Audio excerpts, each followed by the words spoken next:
Hello students, जैसे कि आप देख सकते हैं आज हमारा चैप्टर नंबर 2 का 8th डे है। स्टूडेंट्स, आज हम नेचर ऑफ मैनेजमेंट प्रिंसिपल्स के बारे में डिस्कस करेंगे। स्टूडेंट्स, अभी तक हम हेनरी फेयोल के सभी प्रिंसिपल्स को डिस्कस कर चुके हैं। उसके अलावा हमने एफ.डब्ल्यू. टेलर के सभी प्रिंसिपल्स को डिस्कस किया। उसके बाद हमने एफ.डब्ल्यू. टेलर की सभी टेक्निक्स को भी डिस्कस किया। अब हम मैनेजमेंट प्रिंसिपल्स के नेचर या फीचर्स की बात करते हैं। तो सबसे पहला जो मैनेजमेंट प्रिंसिपल्स का फीचर है that is the universal applicability. Universal applicability. Universal applicability का मतलब क्या हुआ? That they are applicable everywhere. जितने भी हमने मैनेजमेंट के प्रिंसिपल्स पढ़े हैं बच्चे, उनको आप कहीं पर भी अप्लाई करना चाहें, आप उनको अप्लाई कर सकते हैं। They are applicable in all the organisations. जितनी भी ऑर्गेनाइजेशंस हैं, सभी ऑर्गेनाइजेशंस के अंदर आप मैनेजमेंट के प्रिंसिपल्स को अप्लाई कर सकते हैं, वेदर दैट इज बिजनेस और नॉन बिजनेस। चाहे वो बिजनेस ऑर्गेनाइजेशन है या नॉन बिजनेस ऑर्गेनाइजेशन है, सभी जगह अप्लाई होंगे। चाहे वो लार्ज स्केल है या स्मॉल स्केल है, कोई फर्क नहीं पड़ता बच्चे, उसमें भी अप्लाई होगा। वेदर इट इज मैन्युफैक्चरिंग और ट्रेडिंग, चाहे वो मैन्युफैक्चरिंग का काम कर रहे हैं आप या ट्रेडिंग का काम कर रहे हैं, ठीक है जी। कोई भी ऑर्गेनाइजेशन क्यों ना हो, चाहे वो पब्लिक सेक्टर की हो या प्राइवेट सेक्टर की हो, कोई भी ऑर्गेनाइजेशन क्यों ना हो, सभी जगह आप मैनेजमेंट के प्रिंसिपल्स को अप्लाई कर सकते हैं। कोई भी प्रिंसिपल का एग्जांपल ले सकते हैं आप, जैसे डिवीजन ऑफ वर्क है, तो सभी जगह आपको काम को डिवाइड करना पड़ता है। कोई भी इंडिविजुअल सारा का सारा काम खुद नहीं कर सकता। हाँ, but extent of their applicability, कितना हद तक वो अप्लाई होंगे, extent of their applicability varies from organization to organization। कितना हद तक वो अप्लाई होंगे वो ऑर्गेनाइजेशन टू ऑर्गेनाइजेशन वेरी करता है। जैसे डिवीजन ऑफ वर्क की ही अगर मैं बात करता हूं तो जनरली जो बड़ी ऑर्गेनाइजेशंस होती हैं उनके अंदर डिवीजन ऑफ वर्क ज्यादा अप्लाई हो जाता है, काम को आप बड़े अच्छे ढंग से डिवाइड कर सकते हैं। छोटी ऑर्गेनाइजेशंस में भी डिवीजन ऑफ वर्क का प्रिंसिपल अप्लाई तो होता है बट इतना अच्छे ढंग से अप्लाई नहीं होता।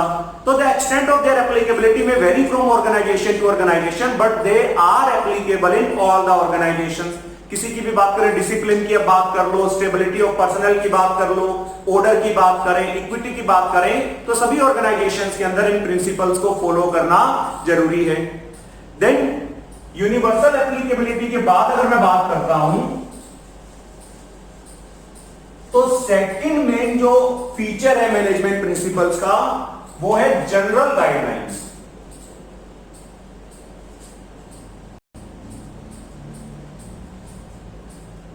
अब जनरल गाइडलाइंस का मतलब क्या है बच्चे? गाइडलाइंस का मतलब होता है जस्ट गाइडेंस। हमें गाइडेंस मिलती है कि क्या करें क्या ना करें, एक आइडिया मिल जाता है बेसिकली क्या करें क्या ना करें। रियल लाइफ में जो काम करना है वो मैनेजर अपने हिसाब से करेगा, वो अपने स्किल्स के बेसिस पर करेगा। It does not provide straight jacket. आपके बुक्स में एक वर्ड दे रखा है स्ट्रेट जैकेट रेडीमेड सॉल्यूशन।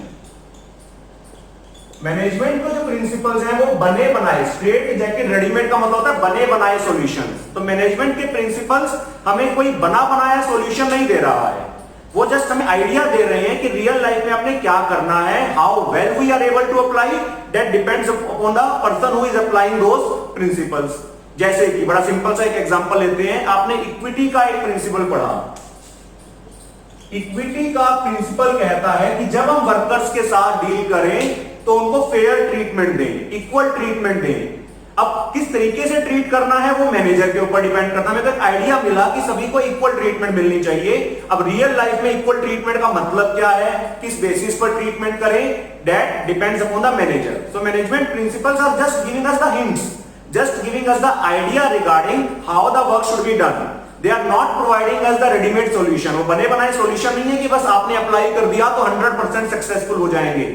ठीक है जी। तो रियल लाइफ में सिचुएशंस बड़ी कॉम्प्लिकेटेड होती हैं, तो प्रिंसिपल्स को मैनेजर अपने हिसाब से अप्लाई करता है, तो हमें बना बनाया सॉल्यूशन नहीं मिल रहा है। देन थर्ड, अगर मैं एक बात करूं मैनेजमेंट प्रिंसिपल्स के फीचर्स की या नेचर की, तो that is formed by experience and experimentation. आप एक्सपीरियंस को बच्चे प्रैक्टिस भी कह सकते हैं, form by practice and experimentation. तो आपने जितने भी प्रिंसिपल्स पढ़े हमारे सिलेबस में, बेसिकली आपने हेनरी फ्योल के प्रिंसिपल्स को स्टडी करा, एफडब्ल्यू टेलर के प्रिंसिपल्स को स्टडी करा। जितने भी आपने प्रिंसिपल्स करे बच्चे, आप देख सकते हैं या तो वो एक्सपीरियंस के बेसिस पर, experience and observation, real life में मैनेजर्स चीजों को एक्सपीरियंस करते हैं, ऑब्जर्व करते हैं और उसके बेसिस के ऊपर प्रिंसिपल्स बनाते हैं। मैक्सिमम हेनरी फ्योल के जितने भी प्रिंसिपल्स हैं वो उन्होंने अपनी एक्सपीरियंस के बेसिस पर बनाए। आप उसको विजडम कह सकते हैं, जो उनकी समझ है, जो उन्होंने रियल लाइफ में इतना सारा प्रैक्टिकल एक्सपीरियंस गेन करा, उसके बेसिस पर बनाए। जैसे आप डिसिप्लिन का एग्जांपल लेते हैं, तो discipline is a matter of common observation. Experience की बात है कि किसी भी ऑर्गेनाइजेशन के अंदर डिसिप्लिन होगा तो ऑर्गेनाइजेशन अपना काम अच्छे ढंग से कर पाएगी।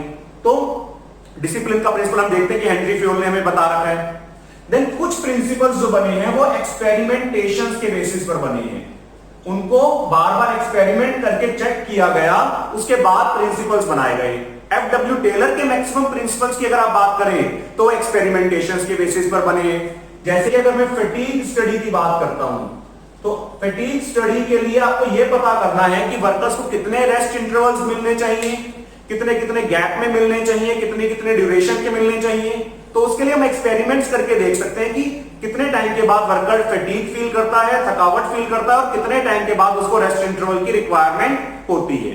तो मैनेजमेंट प्रिंसिपल्स जो बनाए गए हैं, either they have been developed on the basis of the experience and collective wisdom of the managers, managers ने अपनी एक्सपीरियंस के बेसिस पर, प्रैक्टिस के बेसिस पर उनको डेवलप किया, और कुछ प्रिंसिपल्स ऐसे जिनको एक्सपेरिमेंटेशंस के बेसिस पर डेवलप किया गया। तो management principles have been derived on the basis of the experiences and experimentations conducted by the management experts. Then fourth, अगर मैं नेचर या फीचर की बात करता हूं, तो मैनेजमेंट प्रिंसिपल्स का फोर्थ मेन फीचर है that they are flexible. Flexible का मतलब बच्चे, आप सभी मैक्सिमम बच्चों को पता होता है, फ्लेक्सिबल का मतलब होता है which can be modified according to situation, जिसको हम सिचुएशन के हिसाब से चेंज कर सकते हैं। तो हम कह सकते हैं कि मैनेजमेंट के प्रिंसिपल्स जो हैं वो फ्लेक्सिबल हैं, उनको हम सिचुएशन के हिसाब से चेंज कर सकते हैं। दे आर नॉट रिजिड, हम रिजिड नहीं हो रहे हैं, हम ये नहीं कह रहे हैं कि प्रिंसिपल्स को हम हमेशा ही एज इट इज फॉलो करेंगे, उनको अपनी मर्जी से हम चेंज नहीं कर सकते। If we feel that some changes are required, we can change those principles. आपको याद होगा बच्चे स्केलर चेन, स्केलर चेन के अंदर कहा गया कि हमें जो कम्युनिकेशन करना है वो चेन के थ्रू ही होना चाहिए, लेकिन वहां पर जब हमने फ्लेक्सिबिलिटी को फॉलो करा तो वहां पर यह भी कह दिया कि अगर इमरजेंसी है तो गैंग प्लैंक के थ्रू दो इंडिविजुअल्स जो कि स्केलर चेन से कनेक्टेड नहीं है वो भी आपस में बात कर सकते हैं। तो इसका मतलब management principles are living a sufficient scope of flexibility. अगर हमें लगता है कि यहां पर थोड़ा बहुत प्रिंसिपल को सिचुएशन के हिसाब से आपको चेंज करना है तो हम उनको चेंज कर सकते हैं। आपके एनसीईआरटी में सेंट्रलाइजेशन और डिसेंट्रलाइजेशन का एग्जांपल दे रखा है। सेंट्रलाइजेशन कितना करें, डिसेंट्रलाइजेशन कितना करें, उसमें हम फ्लेक्सिबल हैं। किसी ऑर्गेनाइजेशन में ज्यादा सेंट्रलाइजेशन कर सकते हैं, किसी में ज्यादा डिसेंट्रलाइजेशन कर सकते हैं। That depends upon the manager. So management principles are providing us the flexibility. Management principles हमें फ्लेक्सिबिलिटी दे रहे हैं। जब हम उनको अप्लाई करें तो हम अपनी मर्जी से उनको थोड़ा बहुत चेंज करना चाहें तो हम उनको चेंज कर सकते हैं। द नेक्स्ट फीचर की अगर मैं बात करता हूं तो मैनेजमेंट प्रिंसिपल्स के अंदर mainly behavioural, mainly behavioral. Here behavior stands for human behavior. तो यहां पर हम क्या कहना चाह रहे हैं कि management principles are mainly applicable on human behaviour. Mainly जो मैनेजमेंट के जितने भी आपने प्रिंसिपल्स करे हैं they are applicable on human beings, basically वो ह्यूमन बीइंग्स के ऊपर अप्लाई होते हैं, ह्यूमन बिहेवियर के ऊपर अप्लाई होते हैं। हमारा मेन पर्पस है ह्यूमन बिहेवियर को इस तरीके से चेंज करना कि वो अपने मैक्सिमम एफर्ट्स दें ऑर्गेनाइजेशन के गोल्स को अचीव करने के लिए। जैसे अगर आप टीम स्पिरिट की बात करें, एस्पिरिट डिकॉप्स की बात करें, तो क्या वो ह्यूमन बीइंग्स पे अप्लाई होता है, मटेरियल चीजों पे अप्लाई होता है, ह्यूमन बीइंग्स पे? तो most of the principles they are applicable on human beings. लेकिन इसका मतलब ये नहीं है कि management principles are not applicable on materials, they are also applicable on material things. जो मटेरियल चीजें हैं, मशीन्स हैं, फाइनेंस है, उन पे भी अप्लाई होता है। जैसे आपने ऑर्डर का प्रिंसिपल करा था, ऑर्डर के प्रिंसिपल में क्या कहा था, जितनी भी चीजें हैं उनका एक पर्टिकुलर प्लेस हो और वो उस जगह पर प्रेजेंट हो। It means management principles are also applicable on the material things, but हम इसको मेनली बिहेवियरल क्यों कह रहे हैं? Because maximum emphasis is on the human behaviour. हम ज्यादा जो स्ट्रेस दे रहे हैं, ज्यादा जो जोर दे रहे हैं, वो ह्यूमन बिहेवियर को चेंज करने पे दे रहे हैं, ताकि जितने भी ह्यूमन बीइंग्स ऑर्गेनाइजेशन के अंदर काम कर रहे हैं वो अपने मैक्सिमम एफर्ट्स दें ऑर्गेनाइजेशन के गोल्स को अचीव करने के लिए। Then next is cause and effect relationship. Sixth feature is cause and effect relationship. Management के जो प्रिंसिपल्स हैं वो हमें कॉज और इफेक्ट के बीच में रिलेशनशिप बता रहे हैं। कॉज एंड इफेक्ट का मतलब है if a particular principle is applied, अगर हम एक particular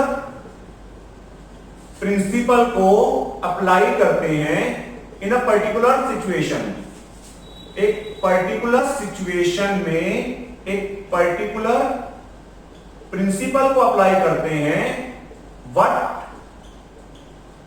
will be the effect, उसका इफेक्ट क्या आएगा वो हमें मैनेजमेंट के प्रिंसिपल्स बता रहे हैं। बड़ा सिंपल सा एग्जांपल बच्चे, मैं डिवीजन ऑफ वर्क की बात करता हूं। डिवीजन ऑफ वर्क क्या कहता है कि अगर आप काम को डिवाइड कर दोगे छोटे छोटे पार्ट्स में और एक इंडिविजुअल को एक ही काम करने के लिए दोगे तो एफिशिएंसी बढ़ जाएगी। तो यहां पर कॉज क्या था, डिवीजन ऑफ वर्क। इफेक्ट क्या आया, increase in efficiency. So management principles are telling us the relationship between the cause and the effect, but 100% accurate cause and effect relationship नहीं बताते हैं। यहां पर ये बच्चे ध्यान देने की जरूरत है, हमें आइडिया मिल जाता है कि क्या इफेक्ट आएगा, बट अगर हम ये कहें कि हमें 100% पता चल गया कि क्या कॉज एंड इफेक्ट रिलेशनशिप होगा, ऐसा नहीं है। मैनेजमेंट एक इनएग्जैक्ट साइंस है जिसको आपने पहले चैप्टर में पढ़ा, तो एक्यूरेट कॉज एंड इफेक्ट नहीं पता चलेगा because we are talking about the human beings. Management principles are basically applicable on human beings, और ह्यूमन बिहेवियर को कभी भी प्रेडिक्ट नहीं किया जा सकता। हो सकता है कि हमने principle of division of work को फॉलो करा, काम को छोटे छोटे पार्ट्स में डिवाइड कर दिया, लेकिन डिवाइड करने के बाद इंडिविजुअल जो है वो डायनामिक नेचर का है, वर्सेटाइल नेचर का है, वो बोर हो गया और उसकी एफिशिएंसी बढ़ने की बजाय कम हो गई। तो रिवर्स इफेक्ट भी आ सकता है, but generally they are giving us the idea, और एक छोटे से आइडिया से भी प्रॉब्लम को सोल्व किया जा सकता है। तो मैं ये नहीं कह रहा हूं कि हमने यहां पर प्रिंसिपल की इंपॉर्टेंस को कम कर दिया।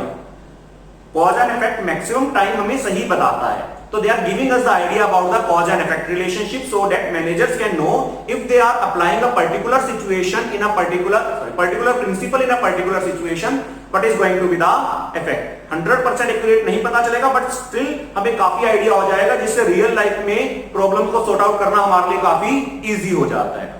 The last one is contingent.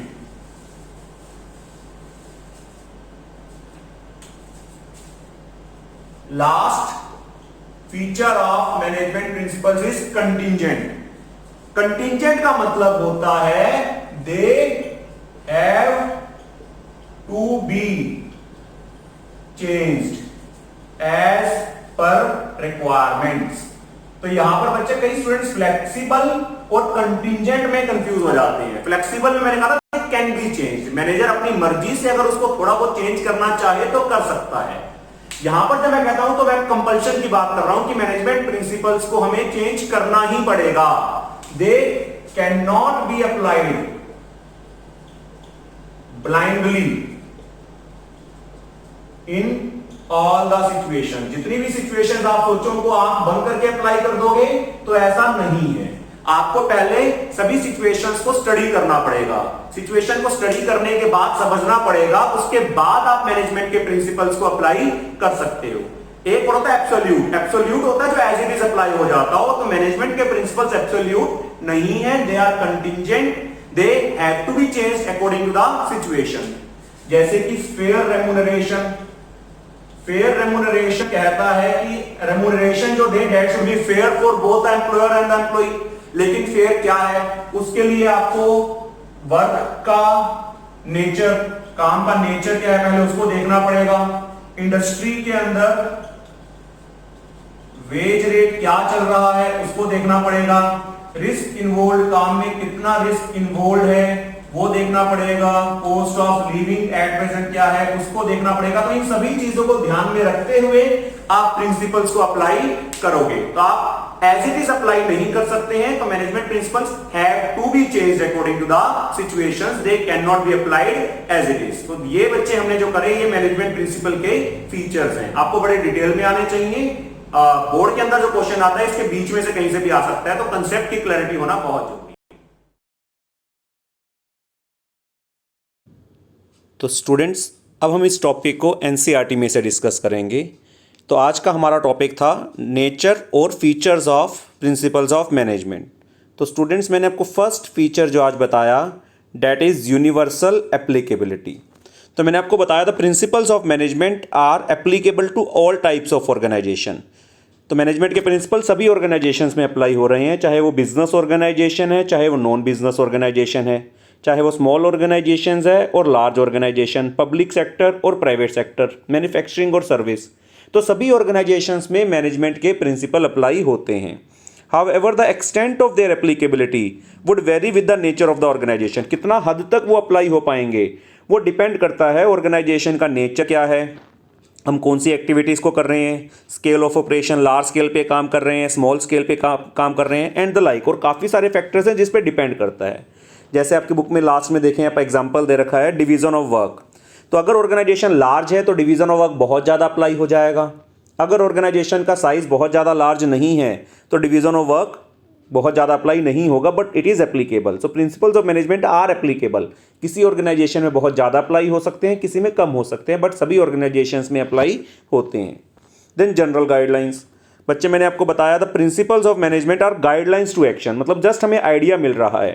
They do not provide readymade straight jacket solution to all the problems. Straight jacket readymade solution नहीं मिल रहा, बिकॉज रियल बिजनेस सिचुएशंस बहुत कॉम्प्लिकेटेड होती हैं, एनवायरनमेंट चेंज होता रहता है, बड़े सारे फैक्टर्स हैं जिसपे कि हमारे डिसीजंस डिपेंड करते हैं। तो रियल लाइफ में जस्ट हमें गाइडेंस मिल रही है, हमें सॉल्यूशन नहीं मिल रहा। But however the importance of principles can not be under estimated. आप ये नहीं कह सकते कि इंपॉर्टेंस कम हो जाती है, बिकॉज एक छोटी सी गाइडलाइन से ही हम प्रॉब्लम को सॉर्ट आउट कर सकते हैं। जैसे कि अगर दो डिपार्टमेंट्स में कन्फ्लिक्ट हो जाते हैं तो मैनेजर जो है ओवरऑल ऑर्गेनाइजेशन के गोल्स को ज़्यादा इंपॉर्टेंस देगा बजाय इंडिविजुअल डिपार्टमेंट के।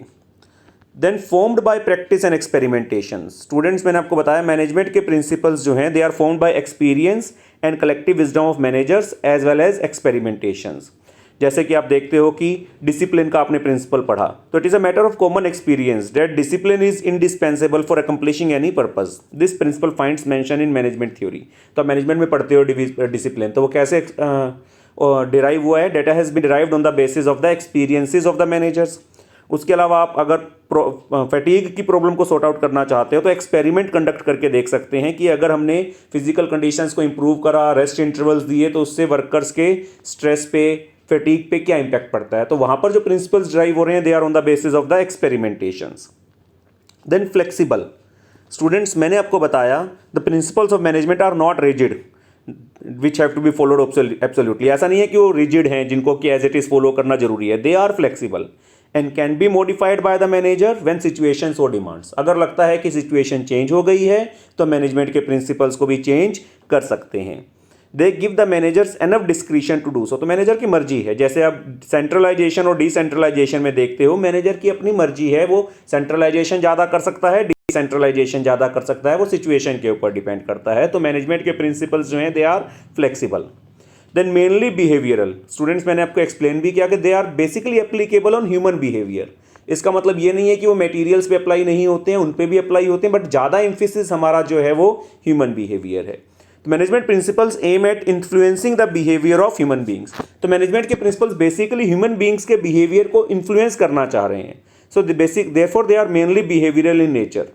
It is not that these principles do not pertain to things. ऐसा नहीं है कि ये चीज़ें ये जो प्रिंसिपल्स हैं वो चीज़ों के ऊपर अप्लाई नहीं होता। जैसे कि लास्ट में एग्जांपल है ऑर्डर का प्रिंसिपल जो है वो मटेरियल के ऊपर भी अप्लाई होता है कि सभी मटेरियल अपनी अपनी जगह पर हो। It is just a matter of emphasis. बस एम्फेसिस ज़्यादा किस पे दिया जा रहा है, एम्फेसिस ज़्यादा ह्यूमन बिहेवियर पे दिया जा रहा है। मटेरियल सोर्सेज के ऊपर भी एम्फेसिस है बट ज़्यादा जो एम्फेसिस है that is on the human beings. Then cause and effect relationship. So management principles are telling us the relationship between cause and effect. They tell us if a particular principle was applied in a particular situation, what would be the likely effect. वो हमें बता रहे हैं कि एक particular principle को अगर हम एक particular situation में apply करेंगे तो उसका effect क्या आएगा. But कई बार effect अलग भी आ सकता है. In real life situations are not identical. So accurate cause and effect relationship may be difficult to establish. लेकिन काफ़ी हद तक वो हमें कॉज एंड इफेक्ट रिलेशनशिप बता देते हैं जिससे कि हमारे लिए डिसीजंस लेना इजी हो जाता है। Then last is contingent. तो बच्चे फ्लेक्सिबल और कंटिंजेंट में स्टूडेंट्स थोड़ा सा कंफ्यूज होते हैं। तो फ्लेक्सिबल का मतलब तो जिसको हम अपनी मर्जी से चेंज कर सकते हैं, कंटिंजेंट है जिसको चेंज करना ही पड़ेगा। The application of management principle is contingent और dependent on the prevalent situation at a particular point of time. तो मैनेजमेंट के जो प्रिंसिपल्स हैं वो सिचुएशन पे डिपेंड करते हैं।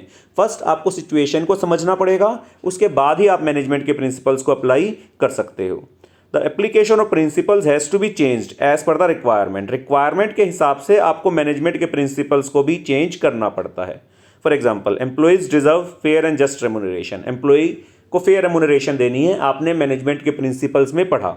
But what is just, what is fair is determined by multiple factors. तो आपको काफ़ी सारे फैक्टर्स को स्टडी करना पड़ेगा, लाइक कंट्रीब्यूशन ऑफ एम्प्लॉयज़ क्या है, एम्प्लॉयर की पेइंग कैपेसिटी क्या है, इंडस्ट्री के अंदर प्रिवेलिंग वेज रेट क्या चल रहा है। तो अभी इन सभी चीज़ों को स्टडी करने के बाद ही आप मैनेजमेंट के प्रिंसिपल्स को अप्लाई कर सकते हो। So we can say that management principles can not be applied blindly to all the situations. First of all, we have to study the situation. After that, we can apply the management principles.